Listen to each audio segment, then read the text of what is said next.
Hello, everyone, and welcome to episode 6.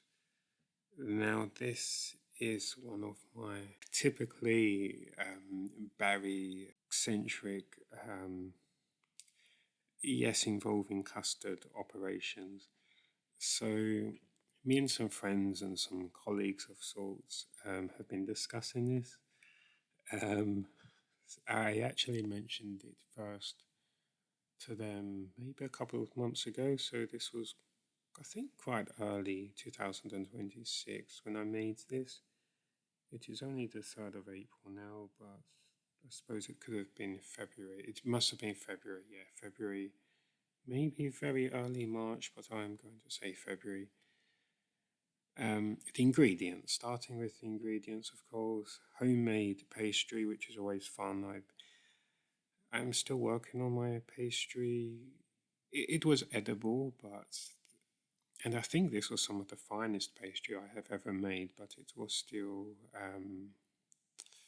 perhaps the ratio between flour and butter was not quite right. I never normally measure anything, so that might explain why I just like to fly by the seat of my pants, stand as the helm of my destiny. So homemade pastry, that's fun to make. Custard, of course.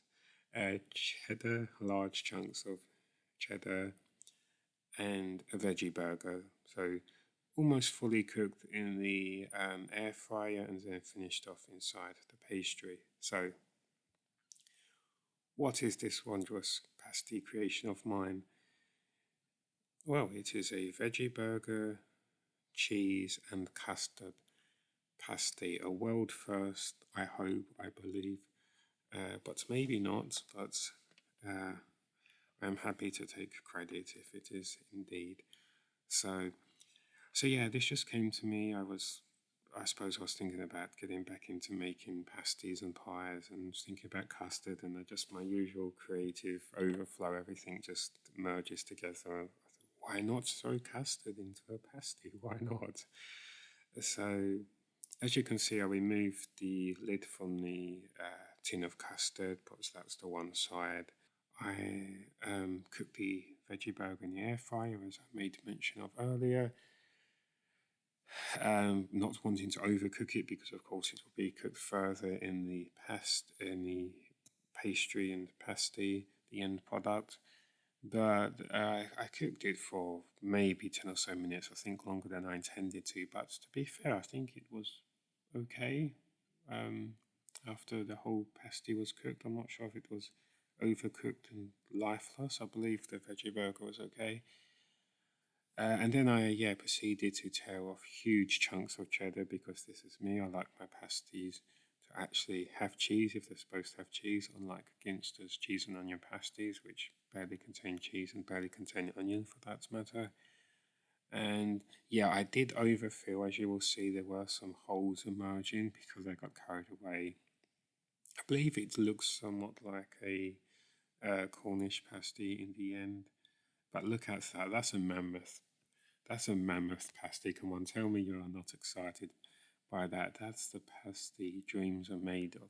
I do not have any egg yolk for glazing, so there was no glazing. I'm pretty sure I'd run out of eggs a little before making. So I suppose I could have used some milk, but I'm not sure if I even had any oat milk lying around. So yeah. But yeah, it's just fun being so creative and just plonking things together. It always amazes my friends. There are various jokes that come about, but some people in particular give such a curious expression. So we were seated at a table some weeks ago, a month or so ago, as I say, and there were some new people around, so I was just giving them a brief insight into my creativity, and I said, yeah, I like, for instance, making my own recipes, and I said, oh yeah, by the way, I just made this new pasty creation.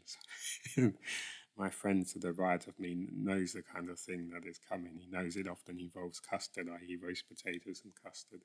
So he's gearing up for shock horror.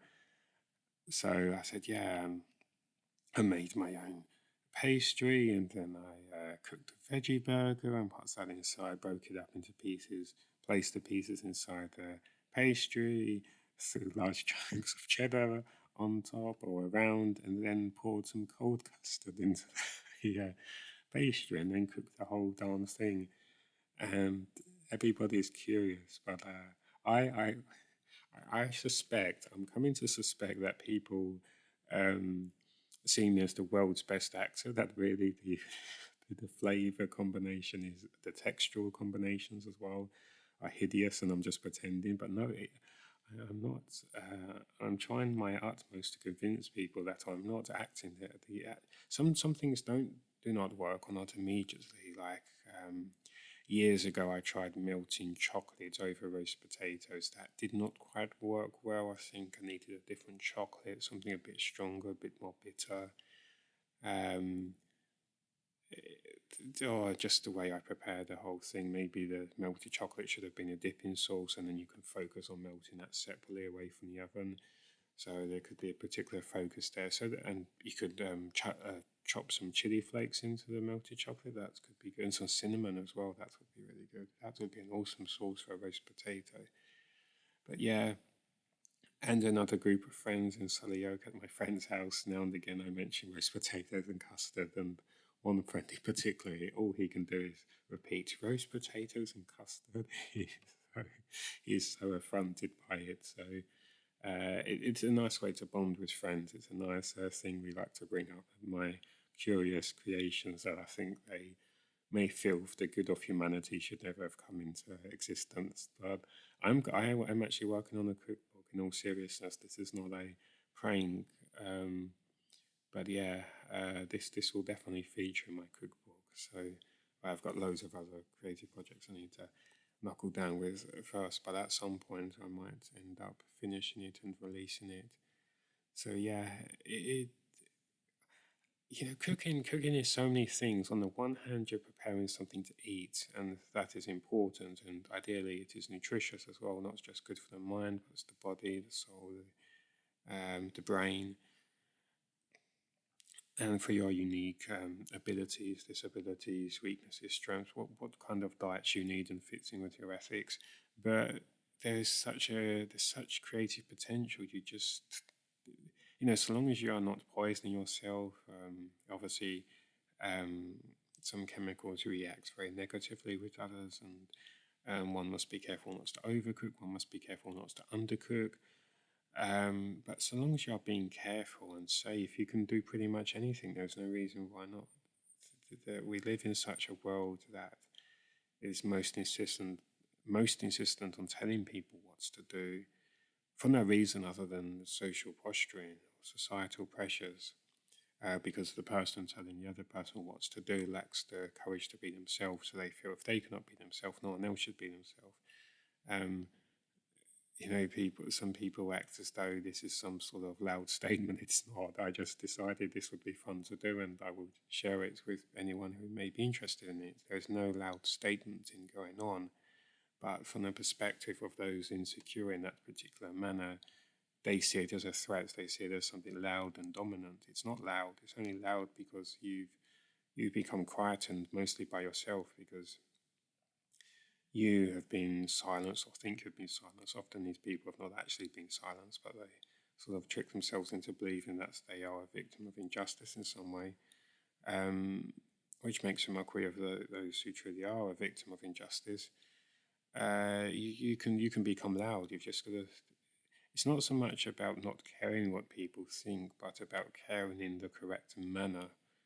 It's always fun to see people's reactions, but obviously, if they turned around and said, I'm being quite serious now. That's horrible. You should not do these things. It would not affect me at all, and that is not to say that I do not care for them as people, because certainly I do. But you have healthy boundaries and understandings between one another. There's a good, healthy relationship, which is what people need with society itself, i.e., people at large, not just with close friends and such, but with people in general. It's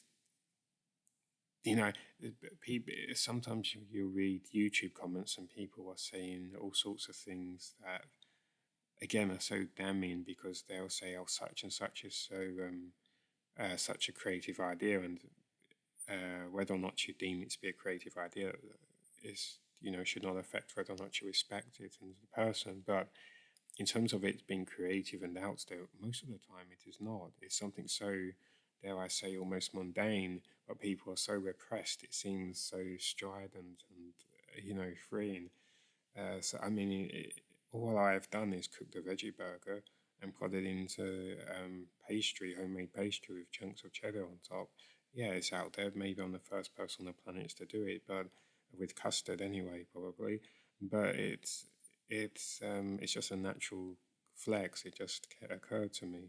It's me being myself, and this is my. I'm not. This is my language untranslated. This is my creativity untranslated. This is refusing to translate it into another language so it is easier for other people to understand. This is my natural language. So it is really important for people to have that audacity, which should not be an audacity, and ideally would not be. You just have to be yourself at the calmest level, which can be very hard to do. But there are moments, and YouTube is a great platform for encouraging it, moments where you can do such and be yourself. And if you feel like it, create a veggie burger and cheese and custard pasty for a world first, which will cause YouTube servers to crash immediately. Um, that's Yeah, it was just something that occurred to me.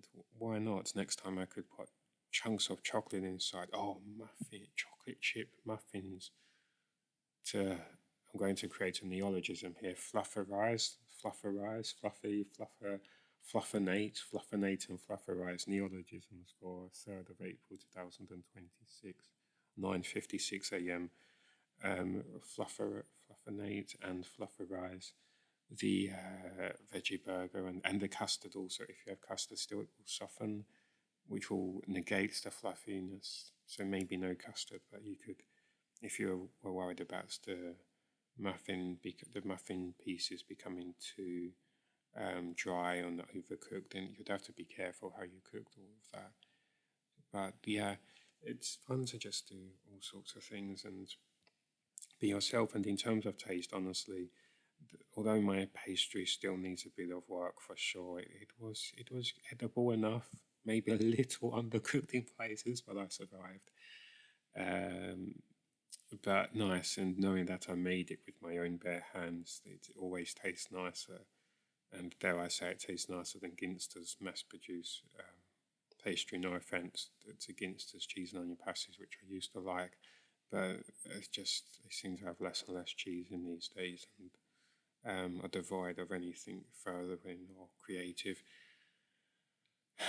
So yeah, but getting that slightly melted cheese, the cheese needed to be melted a bit more from what I recall, because I broke off such large chunks. I was getting a bit carried away there. I should have broken things up into smaller chunks.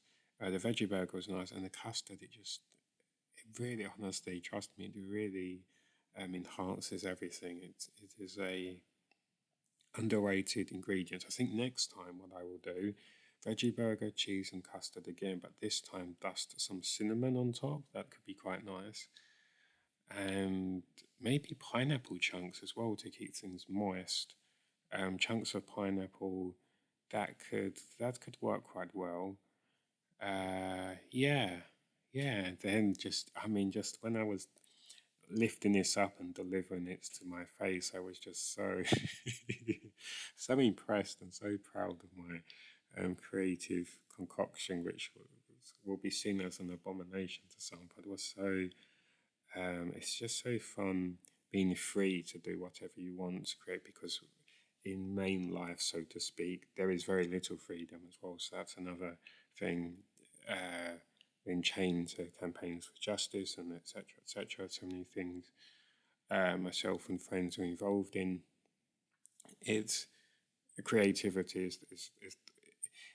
on the one hand, it is the one area where you can actually be free, however briefly, but also it is not because, of course, it is encouraged by or some of the time, not always.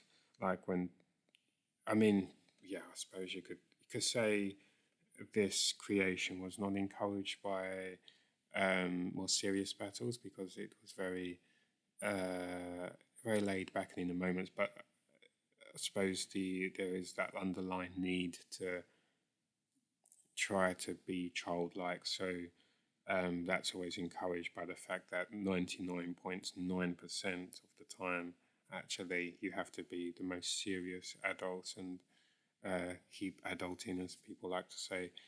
So, yeah, but it was a very natural thing, a very natural flex. But what was I saying before? Um, yeah, on the one hand, we're sponsored by the serious things, but on the one hand, it is something separate, but on the other hand, it is sponsored by seriousness of a kind. You have to, yeah, you have to find that avenue with which you can be something else, something free, because there's very little. Uh, we talk about this a lot in psychology, of course. Um, people see things as opposites because, from their perspective, they have this immediate, somewhat superficial understanding. These are diametric opposites or opposites of a kind, but actually, there are no opposites because, for one thing, everything in our world, universe, life, existence is interconnected and related, no matter how distant the concept. I mean, I can look at the 7 second duration. Uh, it is like a length. It's just a setting for duration of a photo on Movie Maker. I can connect that to the possibility of extraterrestrial entities existing, or this Avril Lavigne t-shirt I'm now looking at. Everything can be connected in so many ways. Everything is connected. And so that is the incredibly overwhelming nature of the universe. But yeah, that interconnectedness is extremely heavy, but it means there are no opposites, and that also is an encouraging, I suppose, something that could encourage a new or sponsored mindset, because it also means the negative is obviously, as everyone knows, is tied to positive, because positive and negative are not opposites. That's just a very superficial psychological reference for day-to-day life. There is no such thing as opposition in any sense. Even in terms of morality, of course, things are grey. Um, but yeah, there is nothing that is truly opposite from one another. Nothing truly sits opposite. So when dealing with something negative, there is that painful instance at times when something we deem positive emerges, and obviously everyone has their own interpretations and references and ideas of what is positive, negative, neutral, and so forth. But yeah, an interesting thing I always think about this a lot is how so many people mistake language for psychology. And it sounds like such a silly thing to say, but if you actually step back and analyze it, people do it all the time. Language gets mistaken for psychology. Language is not psychology, psychology is the mind. Language is related. Language is heavily related, especially on an expressional level, but language is not psychology. They are different concepts. So that is very interesting. And we get caught up in so much of our terms and ideas that we sort of have we have this outer psychology. Oh, you say this because I say this, and etc. And we forget about the actual emotions and the mindsets and so forth. Language is not the same as psychology. Um, can be an expression of psychology and neurology and so forth. It's an expression of physicalities as well, but and even when online or other digital expressions are being entertained. But psychology and language are not one and the same. This gets confused so much and conflated. So Yeah, we we should be free to cook whatever we want, and some things may not taste nice, but hopefully you enjoy the adventure. I sure do. Like I say, I'm already thinking about cinnamon being sprinkled over a pasty with cheddar and veggie burger and custard all inside. And mushrooms, definitely it was missing mushrooms. Yes, most definitely we need mushrooms inside. We definitely need mushrooms inside. That could work quite well. I'm not well, maybe the custard would be a bit of an odd pairing for the mushrooms, but pasties always need mushrooms. Am I correct or am I correct? Um, yeah, let me know what you think, and let me know. And if you do not like the recipe, that is completely fine, of course. But I will think about this next evolution, where this could go next. And there are some clips of the preparation that you can see. And in one video, you can see, because I was cooking multiple veggie burgers, I have the almost banana shaped, from this perspective, pasty on the plate, and then a veggie burger, sort of overlapping slightly or leaning against it rather, and the cheese slice on top. And then I'd already broken a part of the pasty, I think, because it appears to be under the veggie burger. Yeah, the pastry was not the best, but it was edible. It worked. It contained everything. It was a vessel. So yeah, it was a good idea. It really was a good idea. And I look forward to doing some more, and I look forward to hearing about your creative convictions and ideas, expressions. And I must finish my poetry book, my second poetry book, and then yeah, I will be on to the next chapter in many, many ways.